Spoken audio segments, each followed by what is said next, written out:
অবশেষে ঈদুল আজহার পরের দিন আমরা জেলে সম্প্রদায় বের হয়ে গেছি মাছ ধরার জন্য। হয়তোবা আপনারা বিশ্বাস করতে পারেন আবার নাও করতে পারেন যে সৌদি আরবে জেলে সম্প্রদায় আছে।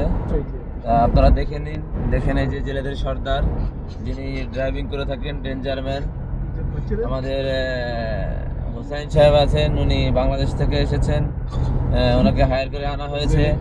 ওনার সাথে বাজেট ছিল 3 লক্ষ টাকা। তা যদি মাছ ধরতে না পারে হয়তো দিব না, আর যদি ধরতে পারে তাহলে হয়তো দিব। অবশ্য আমাদের মধ্যে থেকে একজন বলতেছেন যে 3 লক্ষ টাকা বাজেট ঠিক আছে, আপনি মাছ ধরে 3 লক্ষ টাকা বিক্রি করে আপনি নেবেন, বাকিটা আমাদেরকে দিয়ে দিবেন, আর না পারলে 3 লক্ষ টাকা আপনি পুরাই দিবেন। এই ধরনের কথা হচ্ছে। যাই হোক, আমাদের যে সর্দার, ওনার মুখে আজকে হাসি নাই। উনি আগের থেকেই ভয় পাচ্ছেন যে আমরা মাছ পাবো কি পাবো না, ইজ্জতের ব্যাপার। সেই ক্ষেত্রে তা আমি বললাম যে না, আসলে পানির মাছ তো, এটা আল্লাহ তাআলা যদি তাকদিরে রাখে পাবো, আর নাহলে পাবো না, এখানে মন খারাপ করার কিছুই নেই। যাই হোক, আপনারা আমাদের জন্য দোয়া করবেন। আপনারা দেখতে থাকুন আমাদের ব্লগ।